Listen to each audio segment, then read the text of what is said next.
Dear visitors and subscribers, this is Patrick from the channel The Deliberate Stranger. My old channel was LOL Field and Love, but it was terminated on August 1, 2024.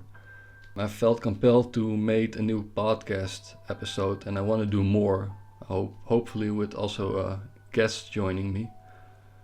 I still feel very sad and depressed about losing the channel. I also lost a lot of support, but I did try to upload at least once every 2 weeks a new video, and all the new videos are available on Patreon, Rumble, BitChute, Odyssey, TikTok, and I also try to upload everything to the Internet Archive so everybody can download and view the video material for free. So actually right after the termination of my channel by YouTube, LOL Field and Love, I really delved in hard into European cases. Cases like René Oosterwalder from Switzerland. He was acting out in Amsterdam, really horrific case. I made 3 videos about that. Case in France, Patrice Allègre, Claude Dunant, Emile Louis, all from France. The case here in Belgium, Marc Dutroux. I found really interesting video material, especially about the Abraxas cult. Also a case in Italy, the Monster of Florence, Pietro Pasciani. 2 videos I made about that these last 6 months. Also Dutch cases, the Zandvoort porn affair, the case with Lotgar Landorf from Germany, child trafficker, Karel Maasdam, he was a boy brothel owner. And of course, let's not forget Warwick Spinks from the UK. All these videos now have English subtitles and it took some time, but I did manage to fix all the English subtitles for all of them with AI. So it's important that we have fixed English subtitles now under everything, and hopefully it will help and people can make the connections with each other and it won't happen again.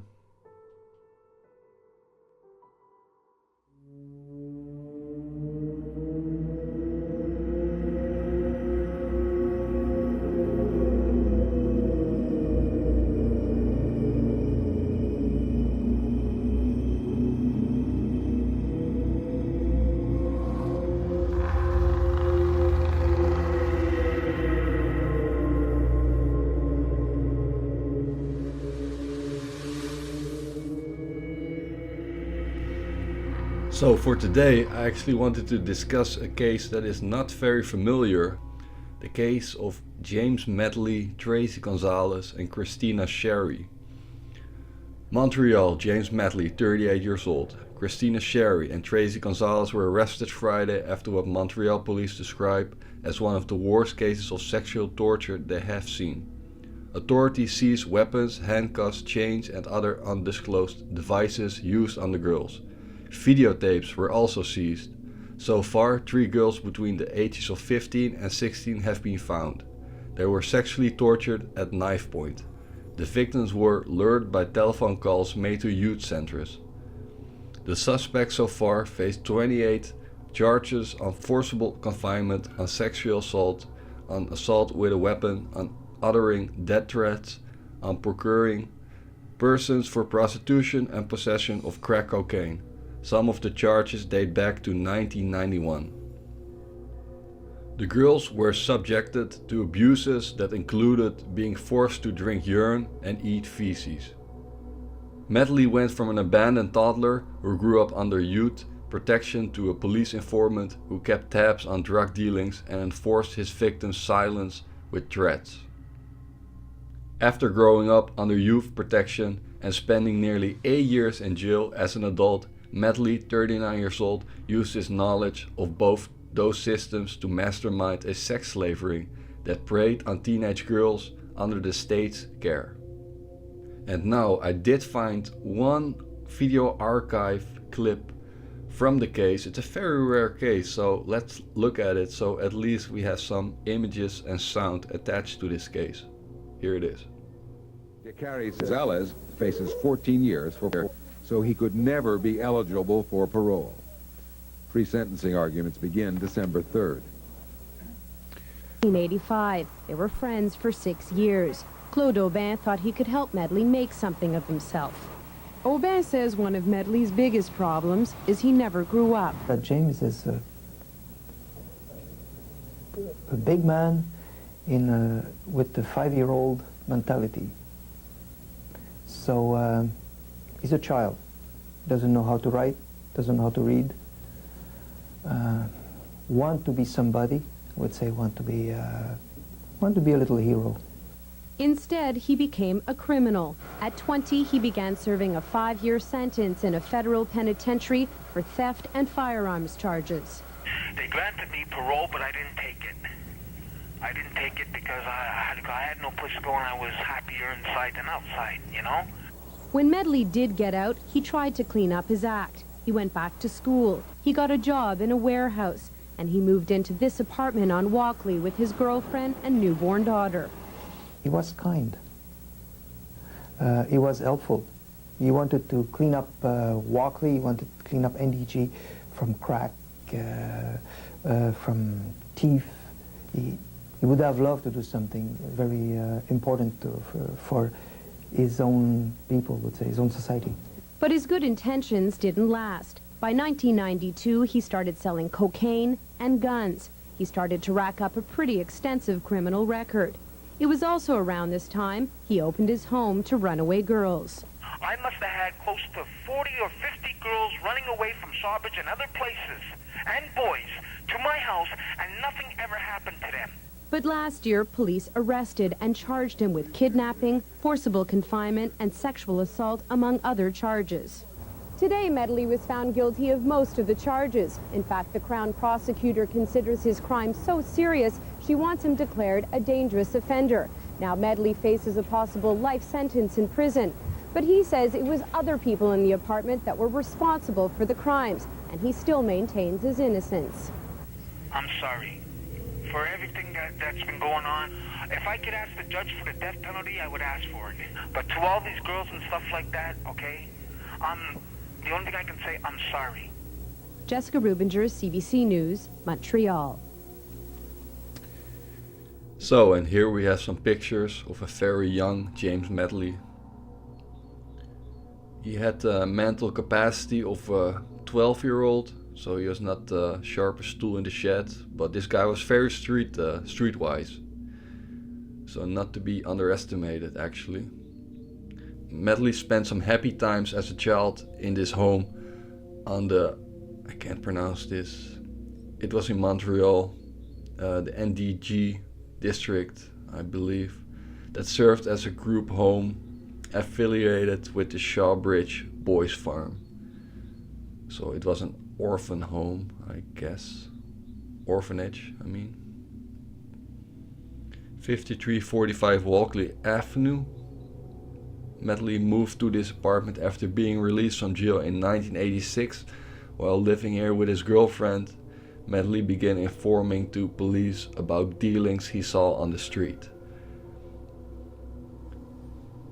Medley abused one of his first victims here in 1992 and 1994. When police came looking for runaways, he sent the girls down the back stairs to hide into the basement. So he also lived at various different places. 5225 Randall Avenue. Medley and Tracy Gonzales confined the 60-year-old runaway here for 16 days in September 1996. The girl was tortured, sexually assaulted, and forced to have sex with neighbors from this building. At least 2 other girls were raped here.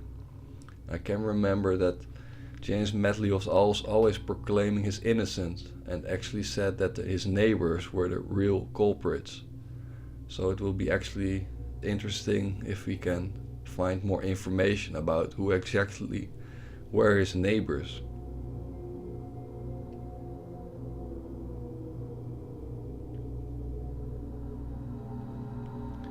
And here he is, living the good life.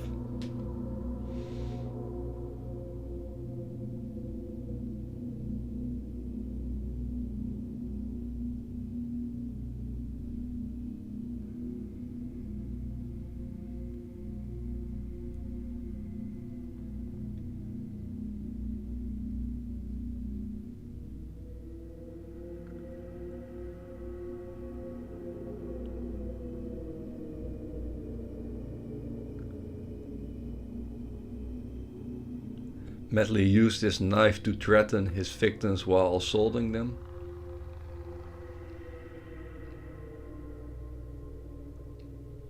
Baseball bat, handcuffs, candles with wax.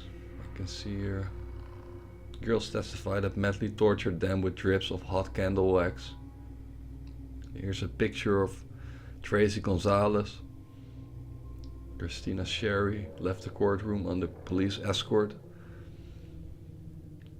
An artist's sketch of Tracy Gonzales left listening to the verdict through headphones at Righty's James Medley. Both were found guilty of sex crimes in Montreal court yesterday.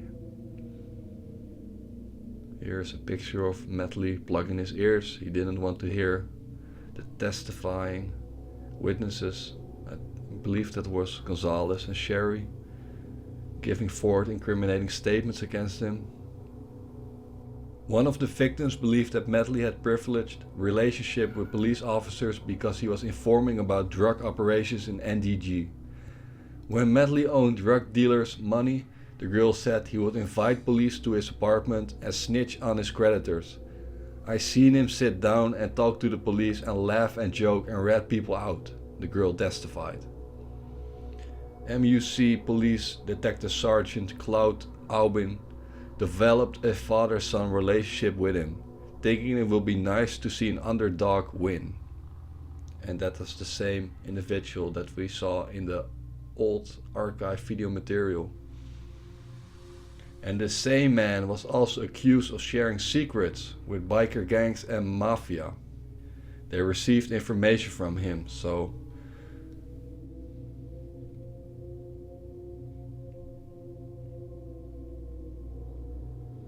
Medley forced his victims to work for several escort agencies as a prostitute, sometimes working for nearly 24 hours straight. Once there were 7 guys from Walkley sitting in the living room and James was collecting $300 from each of them, telling them to take their turn, the girl testified. Before letting the girls go, Medley ensured their silence with death threats. He made the girls believe that he had a huge network of contacts who could track them down. He also told them it was futile to go to the police because the police were his friends. In the months leading up to his arrest in October 1996, stories began circulating in the neighborhood about Medley's bizarre relationships with teenage girls. Even other drug dealers and street thugs were repulsed by tales of what was going on inside his apartment. People knew there was some sick stuff happening, said a woman who had been collecting drug money from him. But no one was brave enough to go in there and say, "Hey man, what are you doing?" No one wanted to pass that gate. He had so much influence on people, it was like David Koresh, said a police detective in 1997. In a television interview with CBC before the verdict, Medley apologized to the girls, but maintained his innocence. Although Medley claims it was his neighbors who were responsible for the crimes, he said he would ask the judge for the death penalty if it was available. "I'm sorry for everything that's been going on, but to all these girls and stuff like that, okay, the only thing I can say is I'm sorry." Government was accessory. The James Medley case is proof that the government is not being careful when spending money on their welfare system. James Medley was cheating the system by collecting government checks while able to work. He was working as a pimp and abusing women who were vulnerable.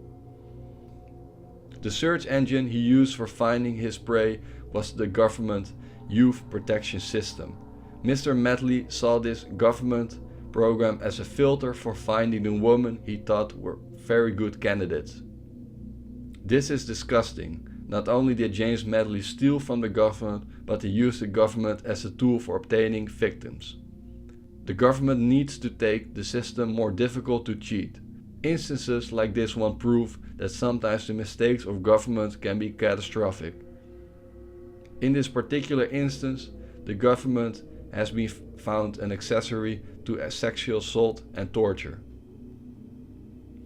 And now you really can't make this stuff up. These two girls, Christina Sherry and Tracy Gonzales, were actually in jail with Karla Homolka. The three, Karla Homolka, 29, Canada's most infamous female convict, and Tracy Gonzales, 22 years old, and Christina Sherry, also 22 years old, sentenced to prison for their role in Montreal rape and torture case, are together in a photograph taken at a birthday party in Joliet Institution, 17 kilometers northeast of Montreal. Just incredible.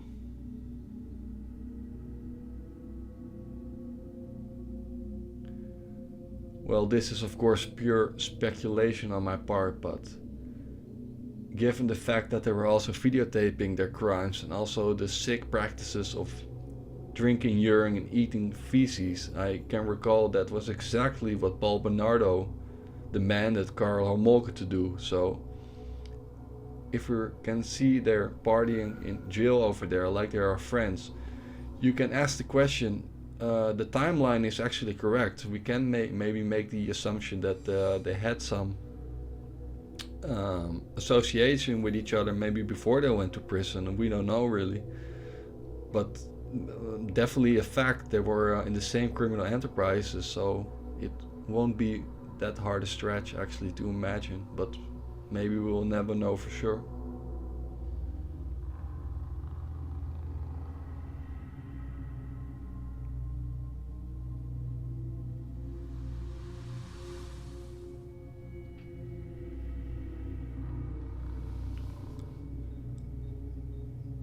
So to end this podcast episode, I want to share an email I got from actually that police detective that was befriended with James Medley, Claude, Aubin. He sent me one email. He was not really that informative, but it's better than nothing. So let me read his email and then we close this video for now. And hopefully next week I will have a new guest that can join me, so I don't have to do this all alone and speak in the monologue. James Medley, born in Montreal, adopted by a white family and living in a white area. James had a problem. His mental age is close to 12 years old, very streetwise, does not read or write, been put in jail but had to fight to stay alive. He was in his 30s when we met. He was in love with Maria Sorgente. She was 16. The Sorgente family was also dysfunctional. Prostitution, theft, drugs. Maria was a DPG kid who was in a foster home or at Shawbridge Detention Center. So every time that she was running away, she was at James' place.